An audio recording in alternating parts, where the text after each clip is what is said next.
Good day, viewers. A Code blog is reporting live at the Nigerian Institute of Medical Research, NIMR, right here in Yaba, Lagos, for the March edition of the NIMR Media Chat. Today's edition is set to feature conversation around H-Pylori bacterial infection, which is a leading cause of peptic ulcer, as well as the anti-microbial resistance issue that is prevalent among the members of the general public. And finally, the discussion will be rounded up with conversations around possible outbreak of cholera in the wake of the rainy season. So stay tuned as the Quad Blog brings to you all the live coverage of the event as it unfolds. I am Daniel Samson Idowu, reporting for Echo Hot Blog. The Nigerian Institute of Medical Research, NIMR, continued their noble publicity crusade about bringing the activities of the organization to the purview of the public through educative and informative session of topical discussions with several media practitioners, so as to keep the general public abreast with development in Nigeria's health researches on emerging health challenges and trends in the country. This monthly conversation kicked off in December as the current Director General of NIMR, Professor John Oladapo Obafunwa, the brain behind the innovative initiative, continued to sustain the exhibition of the trends and development of the Institute by rubbing minds with the media to inform the public about the Institute's activities. Thus, the March edition of the monthly NIMR Media Chart was no exception, as the discussion about emerging health challenges, including Helicobacter pylori bacterial infection, peptic ulcer, cholera, and antimicrobial resistance, among a few other emerging health challenges, which the general public must be on the lookout for to prevent and curtail its potential spread. The conversation officially commenced after the formal introduction of the NIMR Board of Directors and the keynote speaker of the day, the Director General of the Nigerian Institute of Medical Research, Professor John Oladapo Obafunwa, Dr. Toyosi Rahim, Research Fellow and Head of Department, Mr. Yisa Jacob, and the keynote speaker, Professor Stella Smith, the Director of Research Molecular Biology, among other stakeholders. Professor Stella Smith formally introduced the first topic, Helicobacter pylori, stating the diagnostic signs and characteristics of the infection as derived from proven laboratory testing and bacterial culture methods. Now, Helicobacter pylori is the causative agent of gastritis, peptic ulcer disease, what you call the mucosa-associated lymphoid tissue lymphoma, and gastric cancer. And it actually infects 43% of the world, the stomach of 43% of the world globally. So the problem is only 15% of people actually come down with complications like peptic ulcer disease, and 1 to 3% like gastric cancer.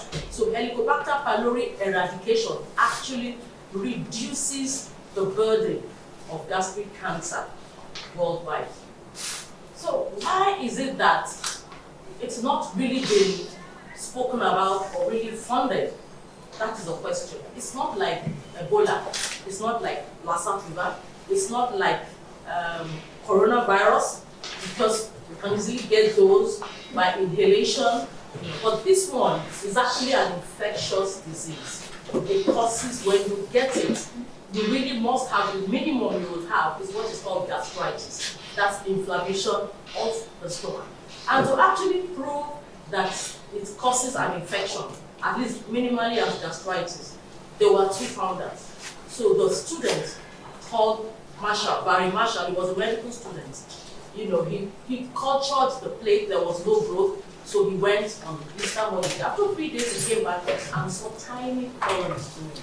So he needed to find out, is this organism actually pathogenic? And his supervisor actually is a pathologist, just like our DG here. So they were working hand in hand with biopsies. And so what he did to prove that it's an infectious disease, he drank 1 billion frog culture of this organism. And he developed gastritis in 7 days. But because he knew the cure for this particular pathogen, he took the treatment regimen and he was cured. So now the problem is, why is it necessary or important in Nigeria as a whole?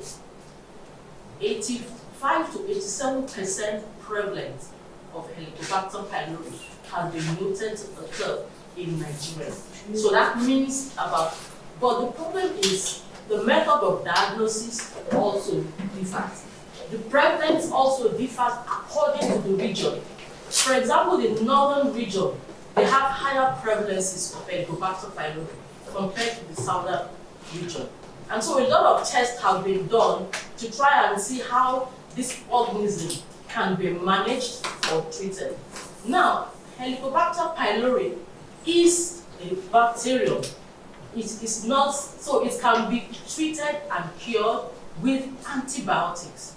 But the problem is, it requires 2 sets of antibiotics and over a period of 10 to 14 days. But you have said that 14 days is usually better.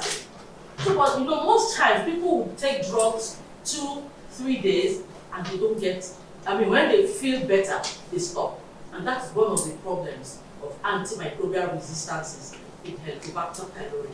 There was a study, a funded study that I did with my team for 7 years. It was a German Research Foundation study. We looked at over 1,000 biopsies. And we found out that 95% of the Helicobacter pylori were actually resistant to flagell. That's a trade name. The common drug is metronidazole. So it's one of those antibiotics that are used for treatment of Helicobacter pylori. So, but one thing, the problem is the flagell is used for diarrheal infections, is used for parasitic infections as well. So people misuse it, and that's why the resistance to this flagell is quite high. So, but there are other drugs that are used, various types of drugs. So what my team and I did is to kind of create awareness. And how do I create that? We go out in the media, when we are doing launching on one program or the other on Helicobacter pylori, we reach out to the media, just like we are doing right now, to educate and inform them. I've had people who have come to part of our study, and what they do is to screen for whether they have H-Pylori or not. By the way, this organism is acquired in childhood. So it means that one can acquire it under the age of 10. And actually, the percentage of those from a study not recent in the early 90s, done in Maiduguri, found out that 80% of the cases of H-Pylori positive cases were actually children under 10. And a recent study that I did with a student of mine, we found out that in the southern region, children under 11 were actually positive for Helicobacter pylori. And of course, we looked at co-infection with intestinal parasites. Because the question is, we have a high prevalence of Helicobacter pylori in Nigeria, but we don't really have gastric cancer cases. One thing that is sure is that along the line we were doing the study, we found out in Ife, because we collect samples from Ife, people under 30 even had gastric cancer. So, but usually, gastric cancer is acquired at a later stage, 60, 70. But in Nigeria, we have them at the 5th or 6th decade, that is 50 or 60 years. But there are some exceptional cases of under 30 that we have seen along the line, and we were able to identify Helicobacter pylori. Another thing we tried to do, apart from creating awareness and knowing that this thing is treatable, I've had people that have come to say, oh, their physicians told them that they have H. pylori, it is not treatable, they have to be on PPIs. What are PPIs? These are proton pump inhibitors. What they do, they suppress the acid in the stomach. Now, the stomach region has a lot of acid in it. So this organism, Helicobacter pylori, produces copious amounts of the enzyme urease. So what it does when it's in the stomach, it breaks down the urea in the stomach to form ammonia and carbon dioxide. Now, ammonia is alkaline in nature, and so that's what helps it to stay in the system chronically without even having any symptoms for even 20 years. It's staying there, so but it's causing some harm. So when that is done, we have an equipment designed by the discoverer, by Marshall, that would capture the breath of patients that have swallowed carbon 13 or carbon 14 labeled urea. So within 10 minutes, we ask them to exhale. And what they exhale, as you know, you inhale oxygen, exhale carbon dioxide. What they exhale is carbon dioxide. So we look at the points that are positive and the points that are negative. The particular equipment that we have looks at positivity ratio of 200, what you call centigrations per minute. What I've had, where mother and daughter came, they wanted to check their H-Pylori status. The daughter was 4,000, the mother was 2,000. So 4,000, what does it mean? It means the person has copious amounts of H-Pylori in the system. So collaborating with the gastroenterologists, they were able to eradicate the H-Pylori from the system, because H-Pylori is a bacterium and it can be eradicated. But you need to know the appropriate eradication regimen to use. So this funding, I was able to do culture on a regular basis, and what we do then, whatever we get, we inform the patients of their result in less than 24 hours. So they know appropriately what they are suffering from. But when the funding ended, I founded a group called the African Helicobacter and Microbiota Study Group. Now, this study group is not just limited to Nigeria. It's limited within Africa, because it's it's a general problem that cuts across Africa, neglect of the disease. Because it's not something that kills, as rapidly as Ebola and COVID do.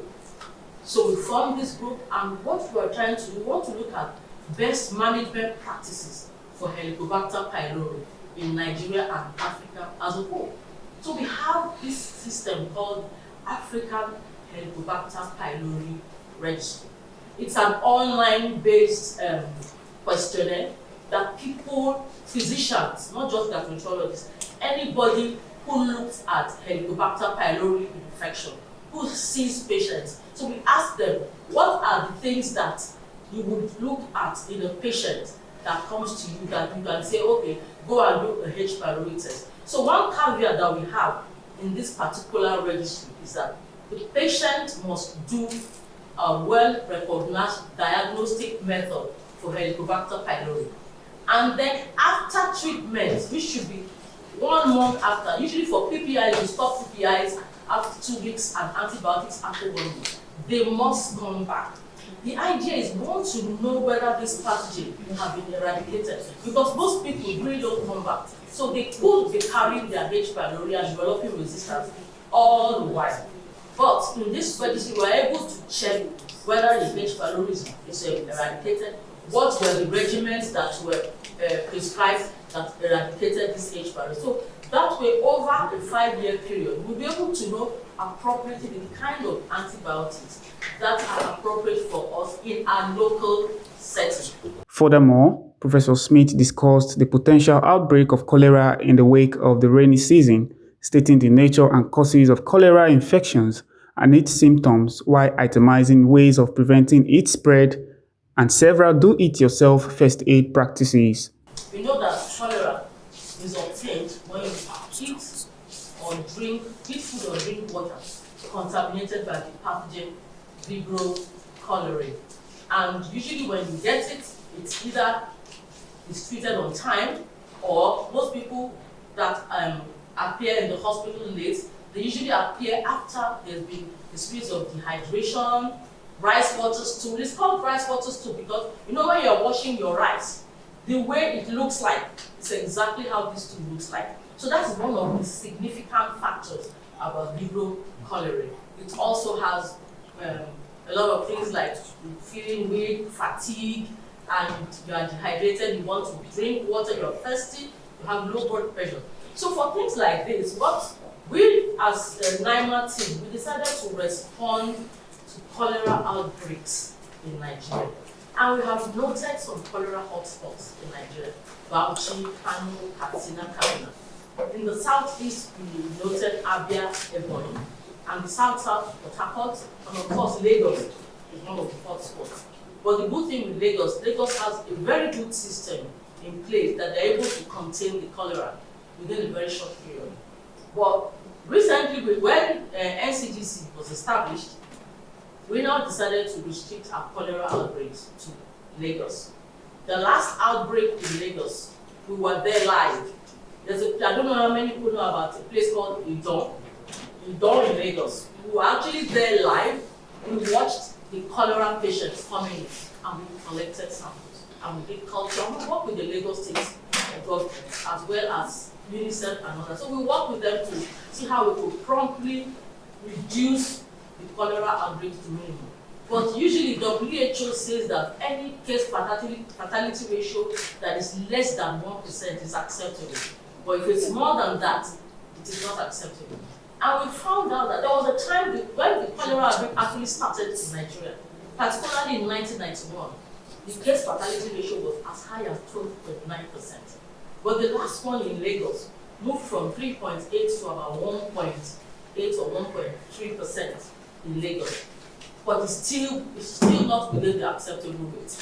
But Lagos was able to contain. So those are the things that we also do in NIMR. Speaking further, Professor Smith reintroduced the re-emerging trend of casualties from antimicrobial resistance, a health challenge termed silent pandemic, which has claimed over 700,000 lives, according to recent reports. Before the COVID-19 pandemic, WHO actually recognized AMR as one of the top most urgent disease threats worldwide. And it was actually called a silent pandemic because people don't really know that it's a pandemic. Over 700,000 people died annually. And in a particular study in 2019 alone, they found out that 4.95 million deaths were associated with bacterial AMR, and 1.27 million deaths occurred as attributed to bacterial AMR.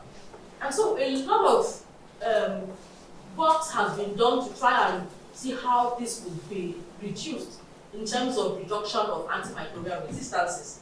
And so one of the reports that WHO reported, which is one of the major problems we have in terms of antimicrobial resistance, during the COVID pandemic in 2024, there was a report by WHO that during the COVID pandemic, only 8% had bacterial co-infection. We know that COVID-19 is a viral infection, but 8% had bacterial co-infection. But do you know what? 75% were prescribed with antibiotics. Right? We're like, okay, just in case, maybe it's a bacterial infection. And that's one of the major problems we have in terms of antimicrobial resistance, misuse and abuse, and lack of diagnostic facilities. Another example that happened in Nigeria in the report in tertiary hospital, what they did was to look at how many people actually were prescribed with antibiotics. And we found out that less than 25% of patients that visited the hospital were actually bacteria confirmed, and even much less actually did what's called antimicrobial susceptibility testing. So that is the major problem. So our committee decided to look into the surveillance of antimicrobial resistance genes and antibiotic resistant bacteria in wastewater effluents and soil of abattoir, hospital environment, pharmaceutical, the farms of poultry, fish, and pig farms. And we noted something very interesting. There are a group of organisms that are called ESCAPE, E-S-K-A-P-E. The E stands for Enterobacter species. The S stands for Staphylococcus aureus, K, Klebsiella pneumoniae, A, Acinetobacter baumannii, P, Pseudomonas aeruginosa, E, Enterobacter species, and they added another E recently called E. coli. Now we found that out of these 6 pathogens, 4 were present in our wastewater effluents and soil.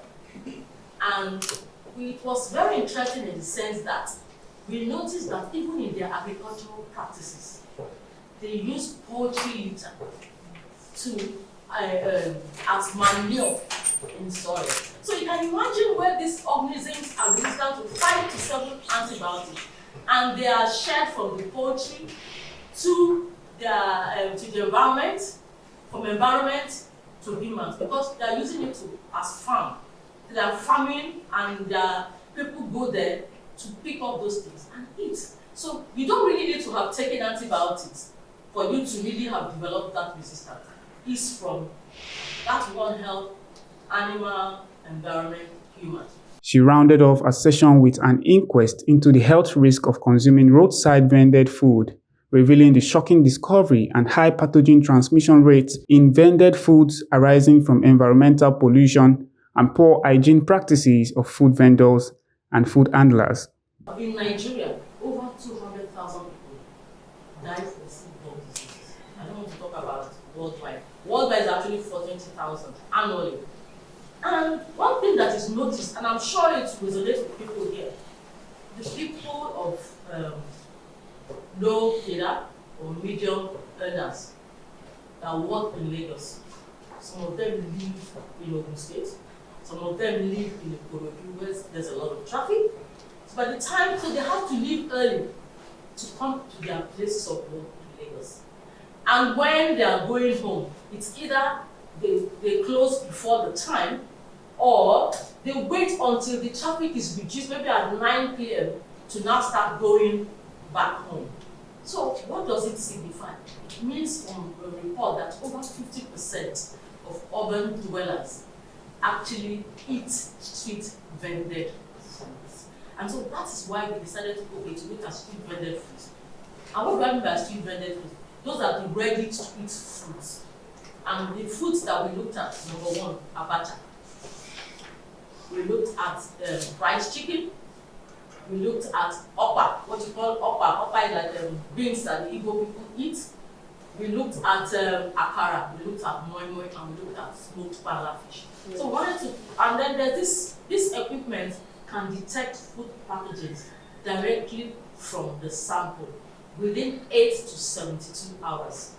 And we have what we call our traditional culture methods that could even take up to 1 week. Dr. Toyosi Rahim, a research fellow and head of department, further buttressed the discussion on pathogens transmission through roadside junks. He stated the intervention of NIMR in creating awareness among the general public following the conclusion and findings of the growing trends of foodborne pathogens. So it is very important for us to stress through this medium that foodborne research is a very important one, and we are moving into the community, especially now that the population of Lagos is increasing. A lot of foodborne pathogens are now circulating in our environment because of people coming from different parts of the country into the cities, and open defecation, effluent, water supply, food items are knowingly or unknowingly contaminated, and people end up consuming these items. And this is how important intestinal diseases, enteric diseases become increasing. And all of this will put a burden on our limited health facilities. These are some of the few things I want to add to what Prof has said. Question and answer session followed as questions about the level of antimicrobial resistance, the mortality rate of H-Pylori bacterial infection, how to avoid foodborne pathogens, and the nutritional remedy to address antimicrobial resistance were raised. Professor Smith gave further directives on the preventive measures on cholera as well as several other emerging infectious diseases to wrap up the question and answer segment of the event. And then ensure that you do not, in the rivers or streams where there are floods, you do not go there to defecate. And when there's a pit latrine, if you don't have the flushable toilet, you have the pit latrine. It's supposed to be located 20 to 30 meters away from the house. That is the WHO standard. So if you are using pit latrine, it should be 20 to 30 meters away from the house where there's source of drinking water. So a lot of health hygiene, education, awareness, hygiene practices, and Indeed, this timely conversation focused on notifying the general public about emerging trends and health concerns in the country, will go a long way in keeping the society informed and ready to react positively in contribution to the well-being of the society. Well, it has been an interesting and equally educative session right here at the Nigerian Institute of Medical Research, where the March edition of the NIMR Media Chat was held.